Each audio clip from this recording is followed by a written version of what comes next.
প্রিয় শিক্ষার্থীরা, তোমরা কেমন আছো? তোমরা জানো যে নবম দশম শ্রেণীর আমাদের একটি হিসাব বিজ্ঞানের ধারাবাহিক কোর্স চলমান। আমরা আছি নবম দশম শ্রেণীর পাঠ্য বইয়ের সপ্তম অধ্যায়ের খতিয়ানে। আজকে করব খতিয়ানের পাঠ্য বইয়ের 103 নং পৃষ্ঠার 3 নম্বর খতিয়ান। দেখো, আমাদের একটা অঙ্ক দেয়া আছে, উপরে লেখা আছে নগদান হিসাব। আমরা এটা থেকে বুঝতে পারি একটা টিচক দিয়ে দেওয়া আছে, শুধু ব্যালেন্স সিডিপিটি নাই। আমার ক নম্বরে বলছে হলো মামুন এন্টারপ্রাইজের নগদান বইয়ের উদ্বৃত্ত নির্ণয় করতে বলছে। তাহলে নগদান বইয়ের উদ্বৃত্ত, এটা আমার একটা প্রশ্ন, এটা দিয়ে দেওয়া আছে। আমার শুধু উদ্বৃত্তটা মানে ব্যালেন্স সিডিপিটিটা আমার নির্ণয় করতে হবে। তাহলে দেখো, আমরা ব্যালেন্স সিডিপিটি নির্ণয় করি। এইদের আছে 37,000 টাকা, এইদের আছে 22,3 25 আর 26,000 টাকা।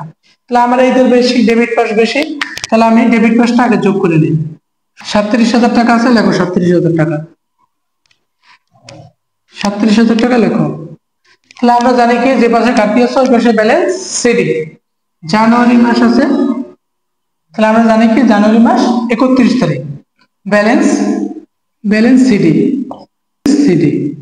ব্যালেন্স সিডি আছে কত, ঘাটতি আছে কত আমার 11,000, লেখো 11,000। এটা পরের মাসের 1 তারিখ আমরা বিডি করে দেব। ব্যালেন্স লেখো, ব্যালেন্স বিডি আছে কত 11,000। আমার একটা নগদান হিসাব দেওয়া ছিল, আমার উদ্বৃত্ত বের করতে বলছে। তো উদ্বৃত্ত বের করতে হলে আমরা যোগ করে ফেলাম 37,000, এটা যোগ করে পেলাম 37,000 টাকা। তাহলে আমার যে পাশে ঘাটতি আছে, ক্রেডিট পাশে ঘাটতি আছে, ব্যালেন্স সিডি 11,000 টাকা ঘাটতি আছে, এইটা আবার পরের মাসে 1 তারিখ আমরা বিটি করে দিলাম। এই হলো আমার ক নাম্বার। এখন করবো আমরা খ নাম্বার। দেখো, খ নাম্বারে বলছে আমার সাধারণ জাবেদা নির্ণয় করতে বলছে। এটা থেকে সাধারণ জাবেদা, আমরা যেহেতু নগদান বই দেওয়া আছে, কি দেওয়া আছে, নগদান বই, তাহলে ডেবিট পাশে যে কটা আছে ওই কটা হবে নগদান ডেবিট, আর বাকিগুলো হবে ক্রেডিট। আমরা জানি যে ব্যালেন্স বিডির কোনো জাবেদা হয় না, এই যে ব্যালেন্স বিডি আছে এটা কোনো জাবেদা হবে না। তাহলে আমি কি বলছি, ডেবিট পাশে যে কটা আছে ওই কটা ডেবিট, নগদ হবে ডেবিট। তাহলে বিক্রয় আছে, বিক্রয় অবশ্যই নগদ হবে ডেবিট, নগদান ডেবিট, বিক্রয় হিসাব ক্রেডিট। আর ক্রেডিট পাশে যে কটা আছে, একটা, দুইটা, তিনটে আছে, এই তিনটা নাম হবে ডেবিট আর নগদান হবে ক্রেডিট। যেমন ব্যাংক আছে, ব্যাংক হিসাব ডেবিট, নগদান হিসাব ক্রেডিট। আমরা খতিয়ানে কিন্তু বিপরীত এন্ট্রি লিখি, তার জন্য এই জায়গায় আমরা যেহেতু ক্রেডিট পেশে ছিল অবশ্যই এটা ক্রেডিট পেশে, নগদান যেহেতু নগদান হিসাব যেহেতু করি অবশ্যই এটা নগদান ছিল ক্রেডিটে, তার জন্য ক্রেডিট পেশে লিখছি, বিপরীত এন্ট্রি লিখছি। তার জন্য ব্যাংক হিসাব ডেবিট, নগদান হিসাব ক্রেডিট, বেতন হিসাব ডেবিট, নগদান হিসাব ক্রেডিট, উত্তোলন হিসাব ডেবিট, নগদান হিসাব ক্রেডিট, এরকম আমার জাবেদা করতে। তাহলে আমরা দেখো জাবেদা করি। দেখো, আমাদের খ নাম্বার বলছে সাধারণ জাবেদা। সাধারণ জাবেদার ঘর কেটে নিলাম, তারিখ, বিবরণ, খতিয়ান পৃষ্ঠা, ডেবিট টাকা, ক্রেডিট টাকা। তাহলে আমি কি বলছিলাম, আমাদের অঙ্কে ছিল হলো, আমি বলছিলাম ডেবিট পাশে খতিয়ানটা, ডেবিট পাশে যে কটা আছে ওখানে নগদান ডেবিট হবে, ওই এন্ট্রি করা হবে বিক্রয় ছিল ডেবিট পাশে, বিক্রয় হবে ক্রেডিট, নগদান ডেবিট, বিক্রয় হবে ক্রেডিট। আর ক্রেডিট পাশে যে কটা আছে ওই এন্ট্রি করার নাম হবে ডেবিট আর নগদান হবে ক্রেডিট। তাহলে আমরা একটু সাজায় দেখি, 2 তারিখ আছে, দেখো ব্যাংকে জমা ছিল, ক্রেডিট পাশে ছিল ব্যাংকে জমা, জাবেদা কি, আমি বলছি ক্রেডিট পাশে যে কটা আছে ওই নাম কটা ডেবিট হবে, ব্যাংক জমা ডেবিট আর নগদান হিসাব ক্রেডিট। ব্যাংক হিসাব ডেবিট, নগদান হিসাব ক্রেডিট, টাকা ছিল 22,000, ডেবিট সুদ লেখো 22,000 আর ক্রেডিট সুদ লেখো 22,000। আমরা কারণ লিখতে পারি ব্যাংকে জমা দেওয়া হলো, তারপর আছে 15 তারিখ, ক্রেডিট পেশে আছে বেতন হিসাব, যাবে কি বলছিলাম আমি, ক্রেডিট পেশে যে কটা আছে ওই নাম কটা হবে ক্রেডিট। তাহলে আমরা লিখতে পারি বেতন হিসাব ডেবিট, নগদ হিসাব ক্রেডিট, সবগুলো কিন্তু আমার নগদ আছে, যেহেতু নগদ আছে নগদ ক্রেডিট হবে, ক্রেডিট পেশে যে কটা আছে নগদ ক্রেডিট হবে আর বাকিগুলো ডেবিট হবে। তাহলে লেখো বেতন হিসাব 15 তারিখ, বেতন হিসাব ডেবিট, নগদান হিসাব ক্রেডিট, টাকা আছে 3,000, লেখো 3,000, ডেবিটে 3,000, ক্রেডিটে লেখো 3,000। কারণ লিখতে পারি বেতন পরিশোধ করা হলো, বেতন পরিশোধ করা হলো। 17 তারিখ নগদান ডেবিট,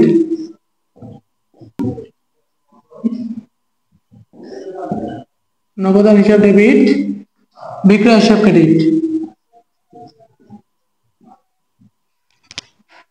বিক্রয় হিসাব ক্রেডিট।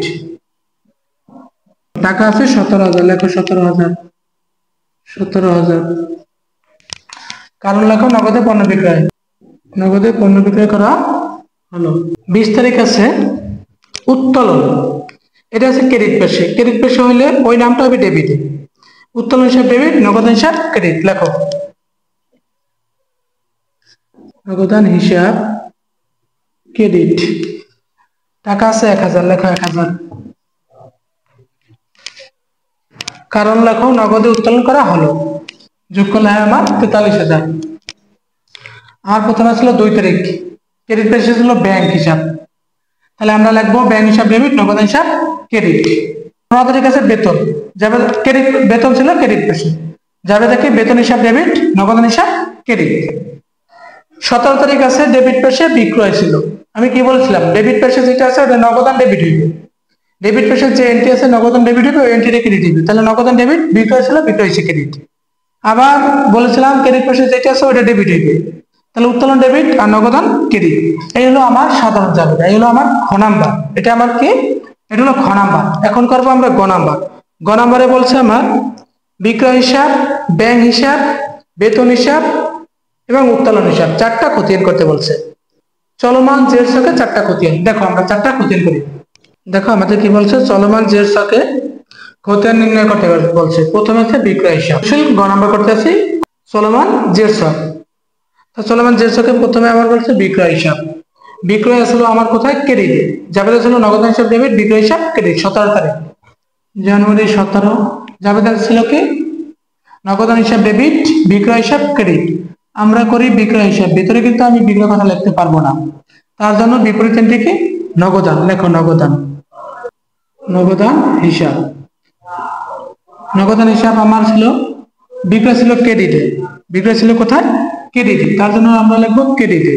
টাকা ছিল 17,000, লেখো 17,000। ব্যালেন্স লেখো 17,000, 17,000। আমি কি হিসাব করতেছি, বিক্রয় হিসাব। বিক্রয় আছে কোথায়, ক্রেডিটে, টাকা লাগবে কোথায়, ক্রেডিটে, বিপরীত এন্ট্রি নগদান, তার জন্য লিখলাম নগদান 17,000 টাকা, 17,000 টাকা। একটা এন্ট্রি শুধু, এই একটাই হবে।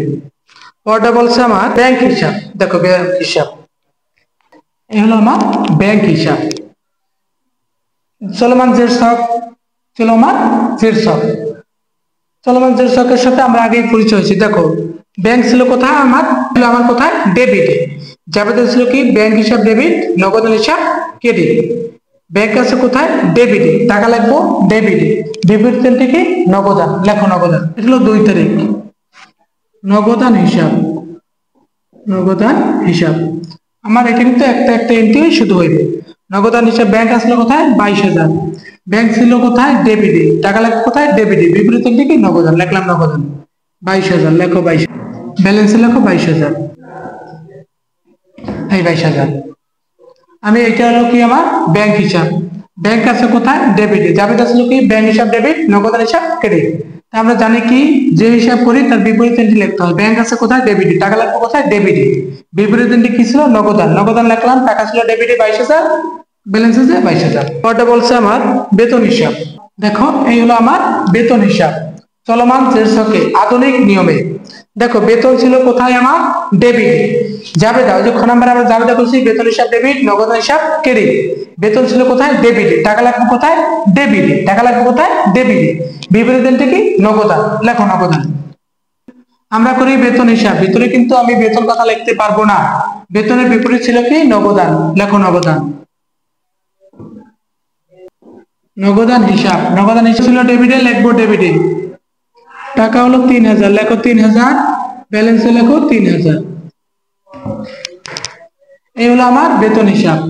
বেতন জাবেদা ছিল বেতন হিসাব ডেবিট, নগদান হিসাব ক্রেডিট। বেতন ছিল ডেবিটে, আমরা টাকা লাগবো ডেবিটে, বিপরীত এন্ট্রি কি ছিল নগদান। লিখলাম আমরা নগদান, ডেবিটে 3,000, ব্যালেন্সে গিয়ে 3,000। আর আছে আরেকটা বলছে আমার উত্তোলন হিসাব। চলমান জের ছকে কিন্তু আমরা অঙ্কগুলো করি আধুনিক নিয়মে। আমরা অঙ্ক করি কি আধুনিক নিয়মে। হলো আমার উত্তোলন হিসাব। উত্তোলন হিসাব যাবেটা কি ছিল? উত্তোলন ছিল ডেবিট, নগদান ছিল ক্রেডিট। উত্তোলন ছিল কোথায়? ডেবিটে। টাকা লাগবে কোথায়? ডেবিটে। বিপরীত থেকে নগদান। এটা ছিল 20 তারিখ। নগদান হিসাব। হিসাব নগদান হিসাব আছে। উত্তোলন ছিল ডেবিটে, লিখবো আমরা টাকা লিখবো ডেবিটে 1000 টাকা। ব্যালেন্সে যে লেখো 1000। এই হলো আমার উত্তোলন। 4টা খতিয়ান করলাম, বিক্রয় হিসাব করলাম, ব্যাংক হিসাব করলাম, বেতন হিসাব করলাম আর উত্তোলন হিসাব করলাম। গ নাম্বার আমার বলছে এই 4টা খতিয়ান। এই অঙ্কটা তোমাদের খুব ভেরি ইম্পর্টেন্ট। নবম দশম শ্রেণীর জন্য ভেরি ইম্পর্টেন্ট একটি অঙ্ক। খুবই গুরুত্বপূর্ণ অঙ্কটা বারবার করবা। এই অঙ্কটা কয়েকবার তোমাদের বিগত সালে বোর্ডে এসেছে এবং বিভিন্ন পরীক্ষায় অঙ্কটা আসে। তো অঙ্কটা বারবার করবা। আশা করি তোমরা অঙ্কটা বারবার করলে বুঝতে পারবা। আধুনিক নিয়মের সকল অঙ্ক পেতে হলে আমাদের সাথে থাকো এবং তোমরা তোমাদের যে কোনো বোর্ড পরীক্ষার জন্য খুবই গুরুত্বপূর্ণ অঙ্কগুলো আমরা ধারাবাহিকভাবে করাইতে আসি। সকলে আমাদের সাথে থাকবা এবং আমাদের ক্লাসগুলো নিয়মিত দেখার চেষ্টা করবা। সবাই ভালো থাকবা, সুস্থ থাকবা। আল্লাহ হাফেজ।